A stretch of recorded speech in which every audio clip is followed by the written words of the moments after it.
कभी अपनी दुआओं की कबूलियत में रुकावट महसूस करो तो लोगों को कसूरवार न ठहराओ।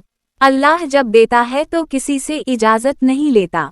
इसने तुझे देने से पहले ना किसी इंसान से पूछा, ना किसी रिश्तेदार से, ना किसी दुश्मन से। अगर वो देना चाहे तो सारी दुनिया भी ना रोक सके, और अगर वो ना देना चाहे तो सारी दुनिया भी दे दे तो वो तुम्हारा नसीब नहीं हो सकता। तो बस अल्लाह से मांगो। लोगों के बदलने से मेरा रब नहीं बदलता। तुम अल्लाह पर यकीन रखो, ऐसा यकीन जो हर शक से बाला तर हो। जब तुम्हारे इर्द गिर्द सब बदल जाए, लोग बदल जाएं, हालात पलट जाएं, लेकिन तुम्हारा यकीन ना डगमगाए। जब दुनिया कहे कि अब कुछ नहीं हो सकता, तब तुम ये कहो अल्लाह कहे तो सब कुछ हो सकता है।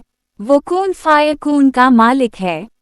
अल्लाह वो वाहिद ज़ात है जिससे दुख बांट कर सुकून मिलता है। ईमान वाले जानते हैं कि अल्लाह के फैसले कभी गलत नहीं होते, वो बस नज़रों से ओझल होते हैं।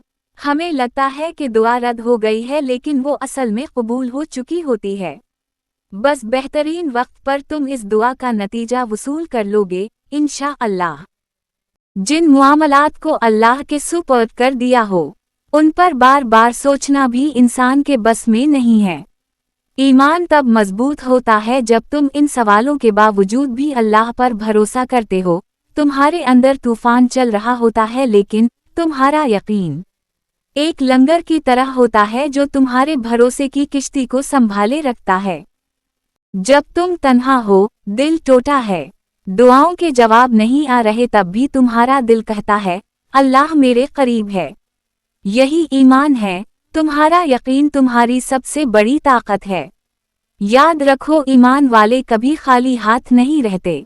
उनके हाथों में हमेशा दुआ होती है और इनके दिल में यकीन, और ये दोनों कभी रायगान नहीं जाते। अल्लाह फरमाता है मुझे पुकारो, मैं दुआ कबूल करूंगा। ईमान सिखाता है कि तुम दिल से मांगो मगर फैसले अल्लाह पर छोड़ दो, क्योंकि तुम सिर्फ जाहिर देखते हो मगर अल्लाह दिलों का हाल जानता है।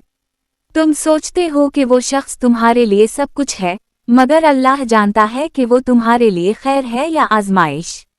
ईमान वाले जानते हैं कि दुआ करने से चीज़ें फौरन नहीं हो जाती, मगर उनके दिल में एक सुकून सा होता है कि इन्होंने अपने मामले को सबसे बरतर हस्ती के सुपुर्द कर दिया है।